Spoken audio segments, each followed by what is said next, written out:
சிறகடிக்க ஆசை சீரியல்ல இப்ப ரோகிணி தன்னோட ஃப்ரெண்டு வித்யா வீட்டுக்கு போயிருக்காங்க இல்லையா? ஆனா அங்க நம்ம முருகன் இருந்துகிட்டு, என்னோட முத்து அண்ணனுக்கே இவங்க இவ்ளோ கெடுதல் பண்ணியிருக்கிறாங்க, இவ்ளோ ஏமாத்தி இருக்கிறாங்க.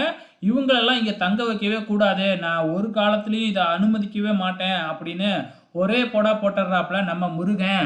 அதுக்கப்புறம் என்ன ரோகிணி அங்க இருந்து கிளம்பிடுறாங்க.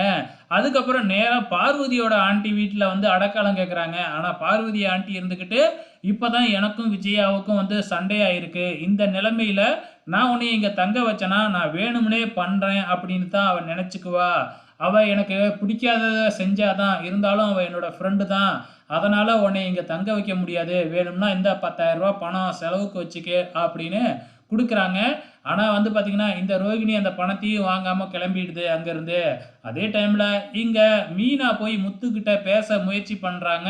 தான் சூழ்நிலை எப்படி இருந்தேன், கிறிஸ அவன் சாவடிச்சுருவேன், நானும் செத்துருவேன் அப்படின்னு மிரட்டுனான். அதனால தான் நான் மறைச்சேன் அப்படின்னு மீனா சொல்லி பார்க்குறாங்க. ஆனா முத்து இருந்துகிட்டு, "நீ என்கிட்ட அவ இந்த மாதிரி என்னைய மிரட்டுறான்னாச்சும் என்கிட்ட சொல்லியிருக்கலாம்ல. நான் எதா இருந்தாலும் பேசி முடிவு எடுத்திருப்பேன்ல. கடைசியில உன்னையும் அவ முட்டாளாக்கியிருக்கா, என்னையும் நீ முட்டாளாக்கிட்டல்ல" அப்படின்னு மீனா மேல கோவப்பட்டு, "இதுக்கப்புறம் என் மூஞ்சிலயே முழிக்காத" அப்படிங்கிற மாதிரி சொல்லிக்கிட்டு இருக்கிறாப்புல. நம்ம மீனா என்ன செய்யறதுன்னே தெரியாம அழுதுகிட்டு இருக்கிறாங்க. அங்க சுத்தி, இங்க சுத்தி இந்த ரோகிணி கடைசியா சிந்தாமணியோட வீட்டுக்கு போயிடுது. "சிந்தாமணி கிடைச்சுதுடா ஒருத்தி" அப்படின்னு சொல்லி சாப்பாடெல்லாம் போட்டு, "கவலைப்படாத உனக்கு சப்போர்ட்டா நான் இருக்கேன்" அப்படிங்கிற மாதிரி பேச்சு குடுத்துக்கிட்டு இருக்கிறாங்க. ரோகிணிய வச்சு அந்த விஜயாவோட குடும்பத்தையே காலி பண்ண இந்த சிந்தாமணி திட்டம் போட போகுது.